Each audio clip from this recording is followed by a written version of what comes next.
Chegamos, 35º episódio do nosso podcast Smells Like Futebol, muito sobre futebol, sempre, claro, com uma ótima na maioria das vezes, boa em outras tantas, trilha sonora de fundo. Hoje, Maurício, eu já escuto acordes um tanto quanto repetitivos, mas legais, é bacana. O que a gente escuta? Eu tava achando que era um protesto já pra trilha de hoje, foi nossa, que indireta. Nossa, logo no começo já vem gongando, né? Logo no começo gongando assim, gente. Fiquei pensando se um dia a gente vai ter trilha sonora ruim. É verdade, porque a gente escolhe sempre com uma boa trilha sonora. Aí de repente o cara vem e dá uma gongada assim logo disso. Mas vamos lá, porque já tá comendo solto aqui o punk rock hardcore do Pennywise, que é uma banda californiana, assim, né? Desse hardcore norte-americano formado em 1988, lá em Hermosa Beach. É uma banda praiana, né? Lá no sul de Los Angeles, e os caras vêm com esse pato, punk rock hardcore. E, é claro, vale lembrar que Pennywise também é aquele personagem muito conhecido naquele formato de palhaço que assusta as criancinhas, que é do livro do Stephen King, né? Então você tem ali tem o It, né, que é a coisa, aí você tem lá aquele palhaço que na verdade ataca as criancinhas por ser na verdade uma entidade que se transforma, se materializa no maior medo das pessoas. E como as crianças costumam ter os seus medos mais materializáveis, é onde o Pennywise, o It, a coisa, se transforma no medo, e em geral como um palhaço, porque muitas crianças têm medo de palhaço, né? Mas a banda Pennywise, né, que é o nome por conta do Stephen King, tem um som até um pouco parecido com Bad Religion, NoFX, etc. E tem essa formação de 88, e teve diversas mudanças assim, de gente. Por exemplo, o Jason Terce, que era baixista, o cara estava na banda, teve que sair na banda porque estava tendo problemas com álcool, depois voltou para a banda, depois se matou. Daí tem os caras que também formaram a banda, que foi o John Lindenberg, que gravou o primeiro disco com Pennywise. Aí ele casou, depois que casou resolveu abandonar a banda, porque ele achava que tocar no Pennywise não era o estilo de vida do Pennywise, ou seja, você tá ali fazendo shows, etc., não combinava em como formar uma família, então o cara abandonou. Aí o próprio Jason Terce, na época, assumiu os vocais, chamou o professor de baixo dele para ser baixista da banda, enquanto ele era vocalista, e ele também compunha. Depois o Terce se matou, chamaram de volta o Lindenberg, que chegou a abandonar a banda por mais 2 vezes e voltou, e hoje continua na banda. Então é um cara que vai e volta, vai e volta, vai e volta.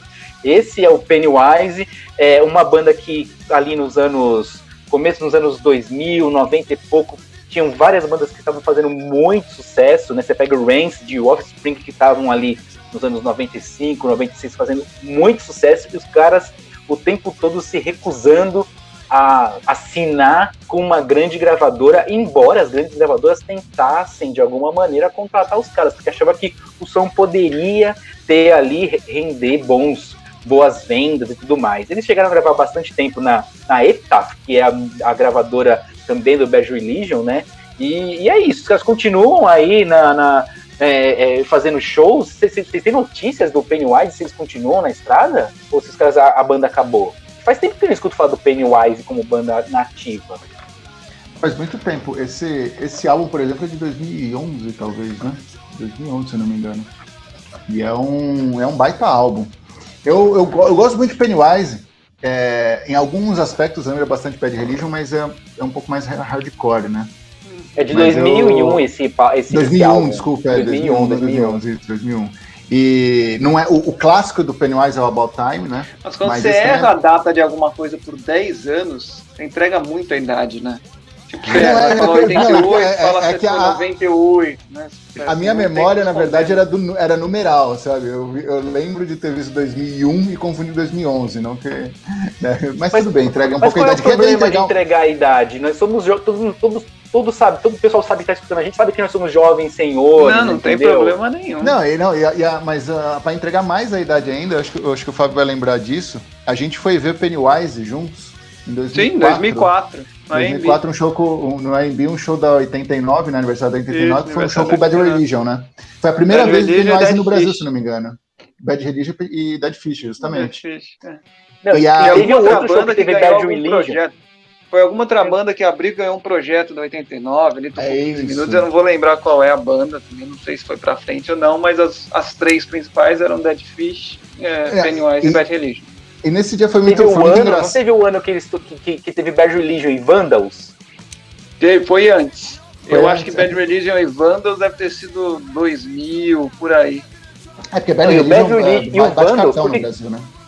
E Offspring, né? Acho que não tava junto, Offspring? Foi Offspring. Offspring, Vandals abrindo, aí o Offspring e depois o Bad Religion. Ou ao contrário, o Bad Religion e depois o Offspring. Eu acho que o Offspring encerrou. E foi o João, eu sempre lembro, foi o João Gordo que apresentou junto com a Soninha. Então, e nesse rolê do Vandals, por exemplo, o vocalista do Vandals chegou a ser vocalista um tempo no próprio Pennywise. Porque nessa troca de vocalistas, teve um momento que foi o vocalista do Vandals. É tipo, ok, né? Quem é o vocalista do Pennywise? Pô? Quando o Pennywise veio a primeira vez pro Brasil nesse show, foi engraçado, foi um dia engraçado, porque estávamos ali e o pessoal estava alvoroçado para ver o Pennywise, e a gente ficou meio afastado do palco, porque falou, não, o pau vai comer, vamos ficar um pouquinho mais afastado e tudo mais, né? Só que quando tocaram os primeiros acordes... o pau vai cantar, né? Não, o coro vai comer, o pau vai cantar, né? Quando tocaram os primeiros acordes, assim, o Fábio voou para um lado, eu voei para o outro, porque as pessoas estavam muito empolgadas. E aí, assim, vocês não estão assistindo, né? Vocês não podem ver, mas assim, eu e o Fábio, a gente tem mais ou menos a mesma altura, só que eu tenho metros quadrados a mais que o Fábio. Exato, então, metros quadrados ele é maior. Ele passou voando na minha frente, coitado, e parecia um boneco literalmente. De posto. E eu segurei ele ficava parecendo um boneco de pano, assim, tentando se segurar, mas o pé dele não encostava no chão, e eu fiquei meio que segurando ele, tentando controlar também para eu não cair. Porque a gente não tinha mais controle sobre o corpo, eu saí com marcas de pés na coxa, assim, foi uma coisa... O pessoal tá muito alvoroçado para ouvir. Não, ele ia morrer, Eu fiquei completamente entregue no terceiro acorde. Esse Offspring... Dá para entender, então, porque o Fábio já veio criticando o Pennywise, porque ele tem um trauma. É um trauma. Tem um trauma aí, Não, aquele dia eu pensei que eu não voltaria para casa. A partir da terceira ou quarta música que a gente conseguiu se colocar ali, mais ou menos, a se afastar um pouco, porque foi surreal, assim. E a gente viu o show de mais longe. Não tinha como chegar perto do palco. Offspring, Bad Religion e Vandals foi em 99 mesmo. Então foi 5 anos antes. Esse também aí... foi um. Esse também foi um que tava assistindo o show. O Vandals e o Bad Religion tava com o Quinho. Oi, Quinho, sempre presente aqui. Tava com o Quinho bem perto da grade. E aí, de repente, quando começou o Jack foi também, não foi?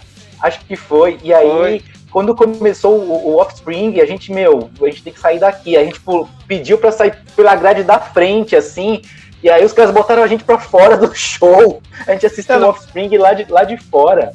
Choveu muito, não choveu? Sim, choveu pra caramba nesse show. Eu só lembro que lá fora a gente pelo menos pôde comprar uma Gini, sabe aquele refrigerante Gini? De limão. Aí também entrega a idade. Gini entrega a idade. Aí a gente ficou tomando o Gini assistindo lá de fora, cara, o Offspring. A gente foi botado pra fora porque a gente pulou a grade da frente. Não, eu lembro que eu tomei tanta chuva nesse show, tanta chuva, chegou um determinado momento, sabe que o queixo começa a bater sozinho, assim, eu não tinha mais controle sobre o meu queixo. E o Jack me salvou, por isso eu lembro, o Jack me salvou, me levou pra uma tendinha lá, me comprou comida. O Fábio corre perigo em shows, né? Precisa de ser salvo em shows. Em shows de punk rock e hardcore. Não, qualquer dia eu conto aqui, quando a gente tocar o Sepultura Metallica, num show também que eu fui na AMB, em que o Sepultura abriu pro Metallica, nesse realmente eu achei que eu fosse morrer. Mas é outra história. Mas você sabe que Pennywise tem tudo a ver com o momento que a gente está passando, né? Porque além do palhaço, de ter a ver um palhaço assassino, essa música aqui que a gente tá ouvindo agora é Fuck Authority, né? Total. Então acho que tem até um link pros momentos atuais, né? É verdade. Bom, vamos pro futebol então? A gente deixa a Sepultura e Metallica para um outro dia, porque as histórias também são boas. Os perigos do Fábio em shows, né? Isso, exatamente. Exatamente. Não, eu fui com um colega meu que ele voltou para casa sem meia de sapato.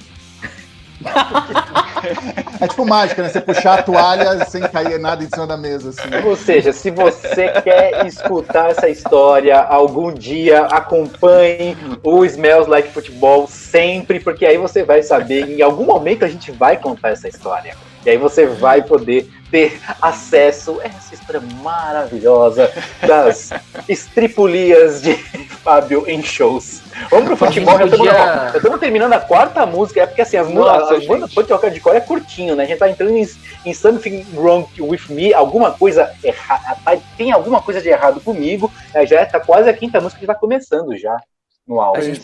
A gente podia criar um apoia-se pro Smells Like Football, e quem pagar o apoia-se ganha de brinde alguns relatos do Fábio em shows, hein? Nossa, boa, vamos capitalizar isso aí. Vamos capitalizar as histórias do Fábio. Gente, vamos lá então, falar de futebol, né? A gente tá brincando aqui, mas tem algo muito sério acontecendo no país envolvendo futebol e também a pandemia de coronavírus, né? Muita gente a favor da paralisação do futebol em todo o país, muita gente contra também, né? São argumentos válidos dos dois lados, mas acho que mais do que argumentos científicos, a gente também tem de levar em consideração o clima, né, para a disputa do futebol nesse momento. E aí, paralisação dos campeonatos, sim ou não, hein? Assunto difícil.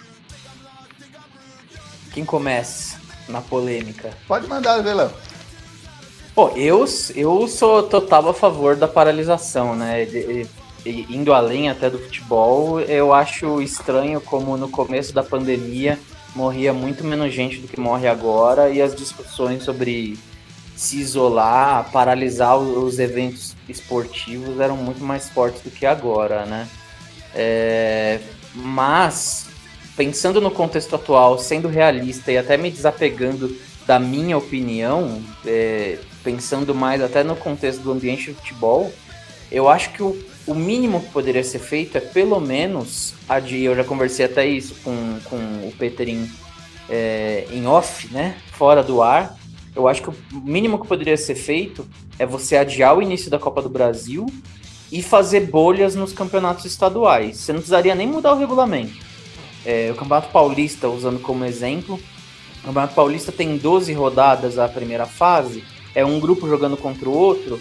Coloca esses grupos jogando entre si, por exemplo, o grupo A contra o grupo B são 4 rodadas, bota essas 4 rodadas, os 8 times ali numa bolha, numa cidade interior de São Paulo.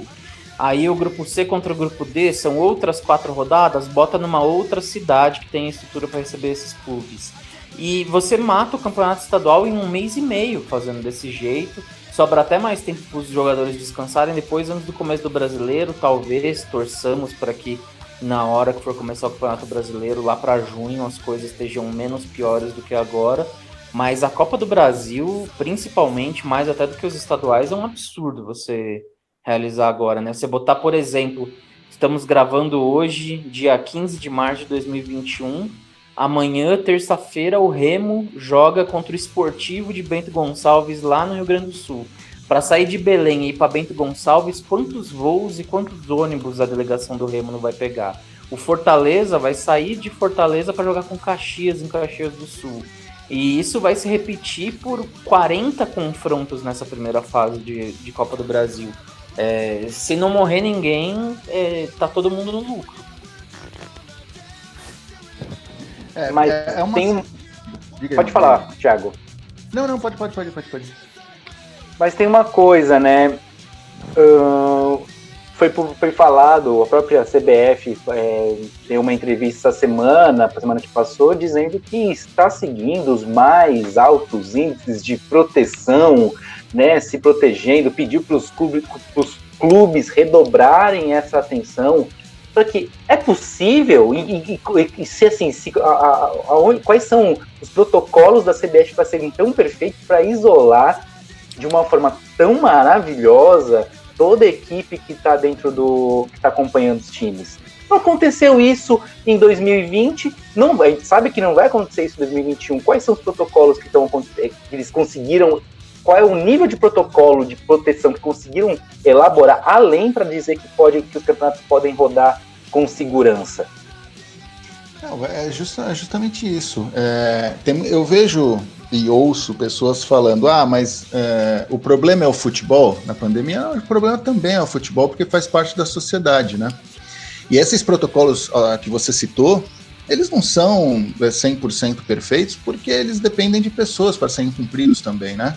E as pessoas, o jogador de futebol, os atletas, os dirigentes, os técnicos, antes de serem profissionais do esporte, eles são pessoas que fazem parte da sociedade. A sociedade está completamente perturbada e corrompida e não unida, e desunida nessa questão da pandemia. Então você vê casos, você pode ter um clube que tem protocolos rígidos, mas os atletas desse clube não cumprem os protocolos quando estão em casa. Então a gente tem exemplos de casos no São Paulo, quando a Arboleda foi visto em balada, no Atlético Mineiro, quando torcedores abordaram jogadores que estavam em aglomeração, mas interessante que esse torcedor, para flagrar o cara lá, ele também estava na aglomeração, então é uma situação meio complicada também, quer dizer, você que é jogador não pode, eu posso, né? E é um reflexo da sociedade, os jogadores do Corinthians, agora é a última, né? No final de semana, o Gabriel, num cassino clandestino, com 200 pessoas, 40 mil aposta mínima.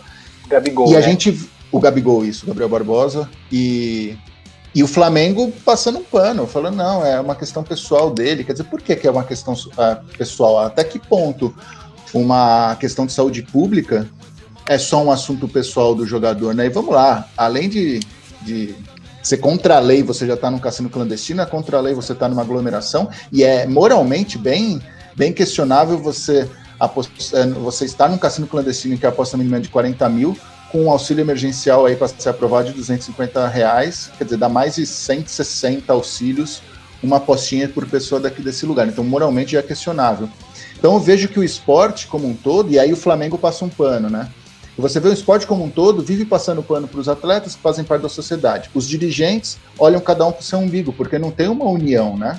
Você não percebe uma união de todos os clubes. Peraí, como podemos fazer? Que nem o Léo falou. Será que a gente faz bolhas, então, para conseguir terminar os estaduais? Adia um pouquinho a Copa do Brasil? Não, o que a gente ouve é a CBF não vai parar suas competições. Os estaduais não querem parar, as federações não querem parar suas competições. Acabou de sair uma tabela para a Copa América, sendo que poderia cancelar a Copa América para poder ter mais datas para as eliminatórias.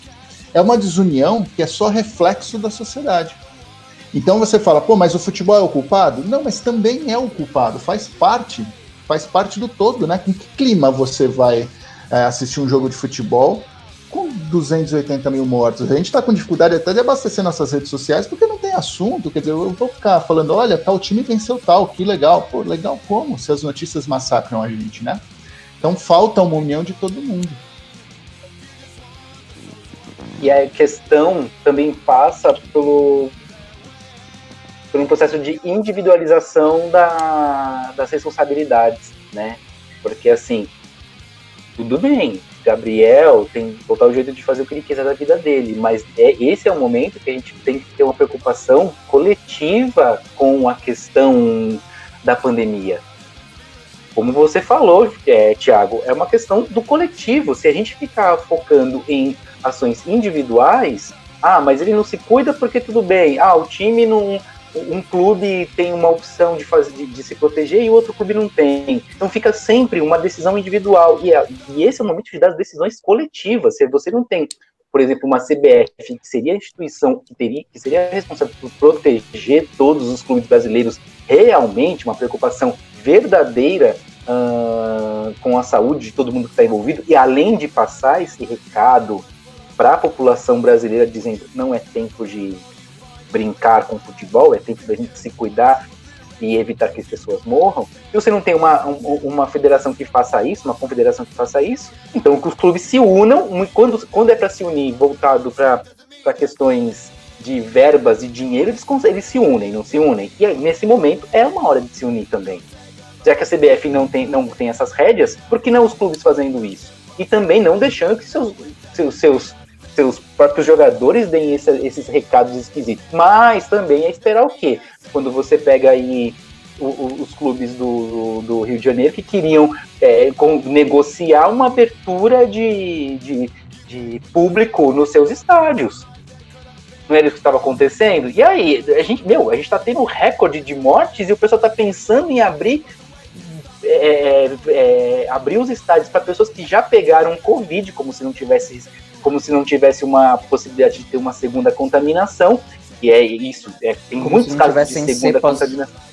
Como se não tivessem cepas novas, né, que ignoram, que é um vírus novo que ignora quem já foi contaminado pela cepa antiga, né? Exato, e aí você pode ser recontaminado e não, quem já garantir que foi contaminado pelo menos uma vez já pode entrar no estádio. Calma aí, gente, é brincar com o que está acontecendo. Mas veja, Mal, e além de tudo, sem querer te cortar, só para acrescentar o seu raciocínio, não, por favor. Simbolicamente, a Covid virou VIP. Você ter pego Covid virou um camarote. Você então pode voltar ao estádio. Que absurdo isso. Tipo, eu já peguei Covid, eu posso fazer churrasco com os meus amigos. Já peguei Covid, eu posso encontrar, né, todo mundo. É isso.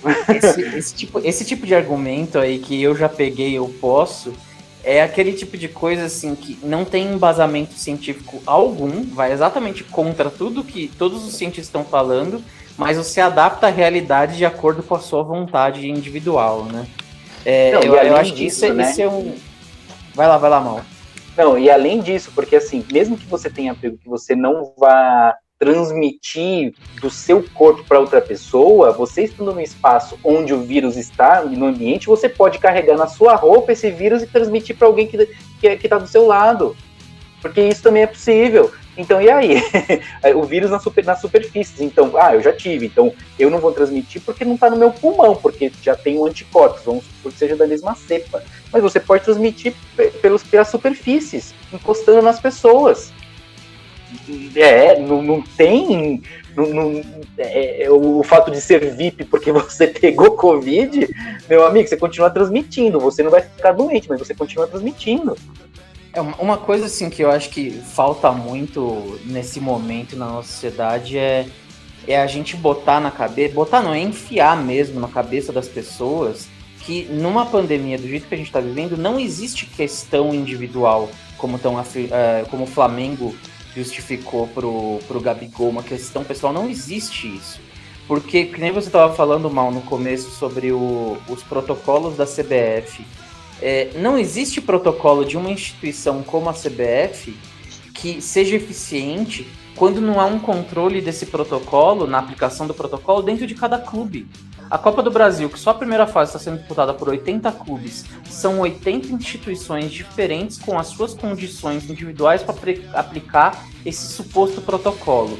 Dentro de cada elenco de cada clube, você tem, chutando por baixo, 30 pessoas em cada elenco só de jogadores, fora a comissão técnica e tal. Se imagina o volante reserva do Esportivo de Bento Gonçalves, que eu citei agora há pouco, ele vai para casa e o filho do volante reserva do Esportivo de Bento Gonçalves resolveu ir numa festa. Aí o pai dele, volante reserva do Esportivo de Bento Gonçalves, vai pro jogo, joga com o Remo. Aí o cara do Remo pega Covid no jogo. O cara do Remo, depois daqui semanas, vai jogar na Série B e passa pro cara do Cruzeiro. Assim, não existe questão individual e não existe protocolo que segure um vírus desse com tanta gente, tantas instituições envolvidas. Não tem esse argumento de questão pessoal ou siga os protocolos da CBF. Se qualquer pessoa envolvida no universo do futebol ferir isso, acabou. Porque assim, eu acho que o protocolo que existe é tudo bem. Às vezes você pode estar tendo todo o maior cuidado possível e mesmo assim pegar. Porque, né? A gente tem que fazer aqui no mercado, minimamente, mas a gente tem que evitar de se expor. Agora, no futebol, você não está evitando a exposição fazendo o futebol acontecer. Você está se expondo. Você não está se expondo apenas o necessário que é importante para a sociedade continuar acontecendo, tendo ali garantia de alimentação, garantia de saúde. Você está se expondo.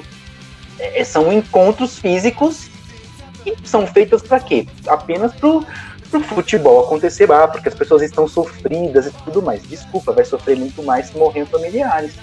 Ou se morrer, é porque as pessoas sentem mais quando é próximo, né? Mas é isso. E só para usar de comparação dois clubes grandes que fazem parte do nosso dia a dia de todo mundo que gosta de futebol no Brasil, ao longo do ano passado a gente viu o Flamengo ter surto de Covid, viu o Corinthians ter surto de Covid, o Santos. Esse ano o Corinthians teve outro surto. Enquanto isso, por exemplo, o São Paulo teve poucos casos de Covid, né, ao longo desse tempo todo. Você vê que cada clube tem o seu critério. Uma imagem que eu sempre comento que me chamou a atenção muito na época foi quando o Rogério foi apresentado no Flamengo. Na época que o Rogério foi apresentado no Flamengo como novo técnico do Flamengo, tinha acabado de rolar aquele surto de Covid quando o Flamengo foi para o Equador jogar com o Barcelona de Guayaquil e com o Emelec, se não me engano. Aliás, com o Emelec não, com o Independiente Del Valle. Eles tinham acabado de ter um surto, tava tendo a apresentação do técnico novo, tava o elenco inteiro sentado no banco de reserva do CT do Flamengo, da Gávea, ninguém de máscara, não tinha nenhum. Pode dar um Google aí, buscar no YouTube, no ge.com, lá e buscar os vídeos do Flamengo, do Rogério se apresentando pro elenco. Não tinha ninguém de máscara, o Rogério abraçando todo mundo, tinha acabado de ter um surto. E aí, agora, estamos aqui em março de 2021, o Gabigol vai num cassino clandestino. Aí se entende por que as coisas acontecem dentro de um clube e não acontecem tão frequentemente dentro de outro, né? E acho que também tem que pensar que até alguns argumentos para que o futebol não fosse paralisado, e uma prova disso é que em outros lugares do mundo tivemos a segunda onda e os campeonatos continuaram. Mas também, de novo, voltando para o perfil da sociedade, em outros lugares do mundo, os protocolos são seguidos de forma mais rigorosa. Você não tem um discurso tão forte contra a vacina, contra o distanciamento. Essa fase, falando de São Paulo, por exemplo, essa fase emergencial, que restringe ainda mais do que a fase vermelha, que já era mais restritiva, é para conseguir um isolamento de 50% de circulação das pessoas só, que é 50%. Não chega, e está muito distante, mas muito distante do que seria um lockdown, por exemplo. Então, em outras sociedades, a gente tem percebido, até por conta do discurso dos governantes, um discurso mais uníssono, de cuidado. Então, esses jogadores envolvidos com seus familiares, com seus amigos, com os parentes e tudo mais, com esse círculo de pessoas que estão em volta, um rigor maior. Agora, aqui, de novo, você tem pessoas que não estão cumprindo, jogadores que não cumprem, porque voltam para suas casas e são... o jogador, ele é um cidadão. Então, se o cidadão não está cumprindo os protocolos, é claro que isso vai chegar nos clubes e gerando todo um clima contra a realização do futebol. Porque você percebe que quando um clube tem um surto de Covid e ele finge que não está acontecendo nada, qual que é o compromisso dele, de fato, com a situação atual? Nenhum. Então você percebe que ele está atrapalhando também, porque existe a conscientização por trás de tudo isso. E por parte dos clubes a gente não vê, ou vê muito pouco. Vê aqui e ali, você não vê uma união de fato para que todo mundo fique bem, né? Fora que em outros países você tem um governo que mapeia os casos de Covid, que faz testes sem parar, né? Então, quando você tem um governo é outra história, né? Eu queria só levantar um ponto muito rápido, que não tem nem nada a ver com Covid, mas essa ida do Gabigol no cassino clandestino, o André Rizek levantou um ponto muito interessante no Twitter. O André Rizek, para quem não sabe de onde ele veio, ou o que ele fez antes de chegar na Globo, ele era repórter da Veja, repórter investigativo da Veja em 2005. Talvez o pessoal mais novo não se lembre, mas teve o caso da máfia do apito, né? E a máfia do apito, quando o Edilson Pereira de Carvalho, né, um árbitro na época, foi acusado de vender resultados de jogos para casas de apostas, e isso causou a anulação de 11 jogos do Campeonato Brasileiro de 2005, né? Ao longo da investigação, da apuração da reportagem da Veja pelo André Rizek para descobrir essa máfia do apito, ele visitou um cassino clandestino na Vila Olímpia, mesmo bairro onde estava o cassino clandestino que o Gabigol estava essa semana. Não se, ele mesmo, o André Rizek, afirmou isso. Não sei se era o mesmo cassino, mas o André Rizek comentou que para a apuração daquela reportagem ele descobriu que um dos financiadores do esquema de venda de jogos era um dos donos desse cassino clandestino que ele visitou na Vila Olímpia aqui em São Paulo.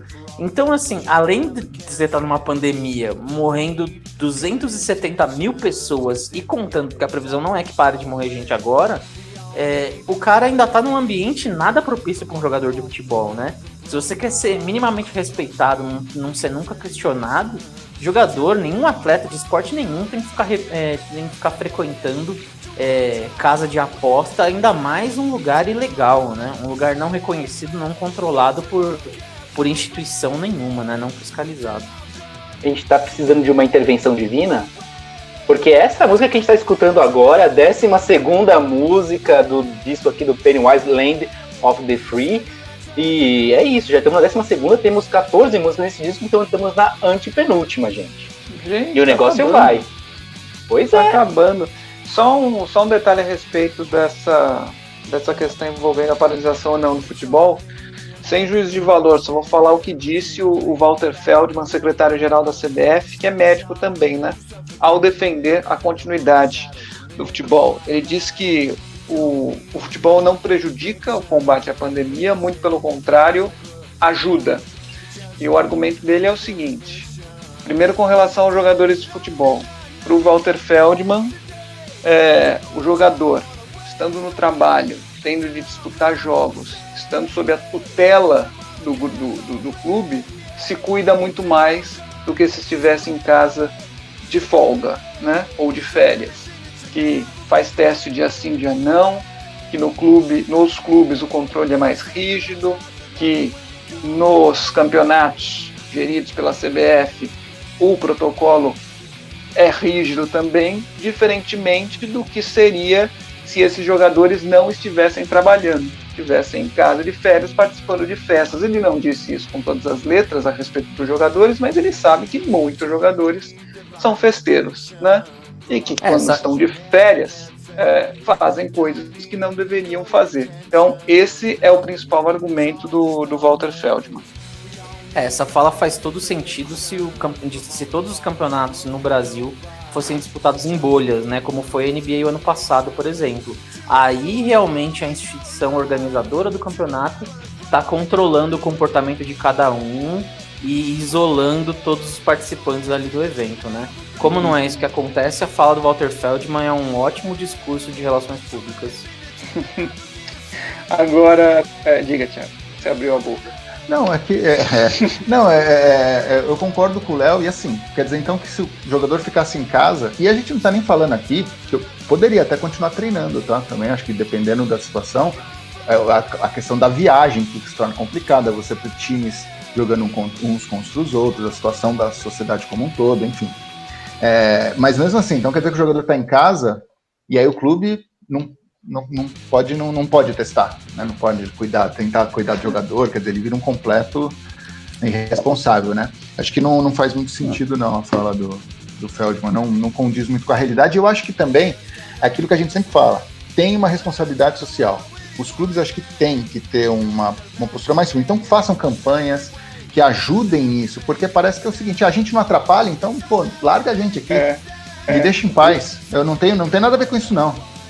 A responsabilidade social do clube e a responsabilidade individual, voltando a falar do Gabriel, responsabilidade individual de cada jogador, né? Principalmente esses tops, né? Esses jogadores que fazem parte da elite do futebol brasileiro, porque a gente de novo tem de lembrar, né?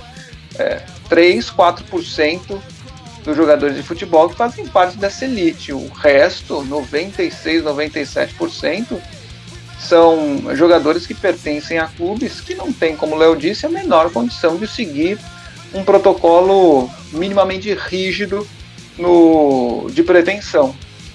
Então vai muito da individualidade de cada jogador, sobretudo desses top, né? Da conscientização de cada um. O Gabriel dizer que vai jantar com os amigos no cassino, rapaz, né? Assim, pediu desculpa, mas, né, bem meia boca aquele pedido de desculpa dele, né? Deveria ter pedido desculpa, deveria ter dito que foi irresponsável. Não, eu saí para jantar, e aí eu percebi que estava chegando muita gente, fui embora. Poxa, mas saiu para jantar às 2 da manhã? Tudo bem, tem gente que janta tarde, mas pô, tarde demais, né, para jogador de futebol. Vamos supor que ele saiu para jantar. Ele tenha saído para jantar. Chegou ali no cassino e ele olhou. Não, e assim, com uma entradinha que não era marcada, não tinha marcação nenhuma que era um restaurante, nada, é uma portinha, né? No terceiro andar desse prédio. Vamos jantar. Entrou lá no salão, bom, restaurante temático, né? Beleza. Vamos jantar aqui nessa. Não, pera aí, imagina que vai jantar nessa mesa verde aqui. Ah, tá, então beleza. Ah, pera aí, não é boi no rolete, é boi na roleta? Sabe? Não tem sentido, cara. Não faz o menor sentido a desculpa que ele deu. Não é possível. Em 5 segundos ele teria reparado que aquilo não era um restaurante. Não era um restaurante. Aí eu faço minhas as palavras do Neto, né? Se aquilo lá é um restaurante, eu sou o William Bonner. Porque isso. Não tem como, né? Mas eu acho triste, engraçado, mas engraçado naquele sentido de irônico, né? Que a gente fala dos jogadores, o Walter Feldman vai lá e fala dos atletas, os próprios atletas falam como se o mundo do futebol fosse só eles. Um clube vai treinar, não são só os 30 atletas ali que vão treinar, não é só o técnico que vai estar ali, não é nem só o copeiro que vai estar ali para organizar as coisas. Tem o pessoal que faz a alimentação dos atletas no treinamento, tem o pessoal da segurança no CT, o pessoal da segurança no estádio. Assim, o futebol, e inclusive é uma coisa que a gente até discutiu outras vezes no podcast. Futebol é uma indústria, envolve muita gente, muito mais do que o que a gente vê na tela a cada semana vendo um jogo de um time, de 2 times. Então você não está expondo só os 22 jogadores que estão ali, ou o técnico, ou a comissão técnica. Tem uma indústria em volta e muita gente que está se arriscando para que venha um jogador lá e diga, vou jantar às 2 da manhã com os meus amigos no suposto restaurante, numa portinha escondida no meio da Vila Olímpia, né? Não, e no mínimo, se essa pessoa tivesse ali uma consciência justamente com essas outras pessoas que estão trabalhando, dando suporte no clube, tem os salários infinitamente menores, né? Imagina o quanto ganha o roupeiro do Flamengo e o quanto ganha o próprio Gabigol, o quanto ganha uma faxineira, um faxineiro e quanto ganha o Gabigol. Se ele tivesse um mínimo de consciência, de responsabilidade, não vou dizer que tem que sair distribuindo a grana dele, né? É isso, de proteger as pessoas, para essa pessoa que já ganha ali um salário mínimo, os 2, não morrer por conta do Covid, porque o Gabriel vai com conta do hospital e vai ter condição ali de ter um cuidado. Agora essa pessoa vai para onde? Vai voltar para casa com quem? Que cuidados que vai ter? E a gente chegou num nível que, assim, não importa quanto dinheiro você tenha, não vai mais ter leito de UTI no Brasil. Mas o Gabriel como diriam os amigos dele, é outro patamar. Se ele pegar Covid, ele pega o jatinho dele e vai pra fora do Brasil pra se tratar até, se precisar. O Gabigol não vai morrer se ele pegar Covid, porque ele vai ter o tratamento que precisa. Agora, as pessoas em torno dele, as pessoas que têm contato com ele, essas aí, ele não vai nem descobrir que a pessoa ficou doente. Vai receber a notícia quando a pessoa estiver sendo enterrada.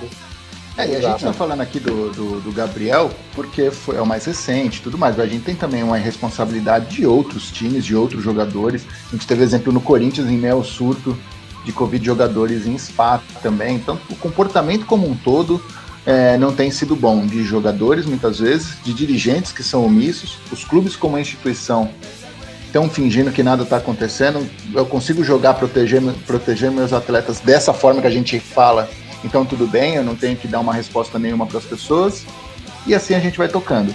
O desastre está aí, a gente só não sabe qual que é o teto, mas quem sabe que é um desastre sabe, então esse que é o problema.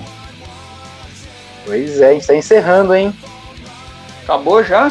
Estamos acabando, faltam 10 segundos. Né? Rapaz, então vamos nessa, a última música hoje foi um laço, tá vendo? Hoje o clima tá tão bom que não rolou nem bonus track.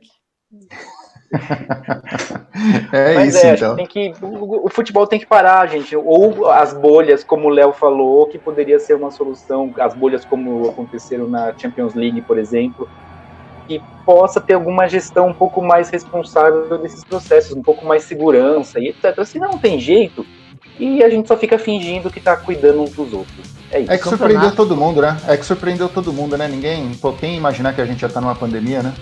Acabou de começar. 2021, né? Acabou de começar. Pois é. Não deu tempo de planejar. Mas contém ironia, tá, gente? Contém ironia. Tem que avisar, Mas porque vai que, né? Um último ponto, só falando sobre as bolhas, para encerrar. Os campeonatos iam até Você quer bonus track, né? Eu quero bonus track, sempre peço bonus track pra vocês. Mas os campeonatos iam até ficar mais divertidos se fossem bolhas disputadas mais rápido e tal, num lugar fechado, né? Imagina o Campeonato Paulista ali, mata em um mês. Todo mundo ganha todo mundo numa bolha lá em Ribeirão Preto. Ia ser bem mais divertido do que essa coisa modorrenta durando 4 meses. O brasileiro do ano passado, que terminou esse ano, já deveria ter sido assim. Exatamente. Beleza, Então, vamos nessa, nessa, né? Toque de recolher, vamos nessa. Falou, Lockdown gente. do podcast. Tchau, gente. Valeu. Falou.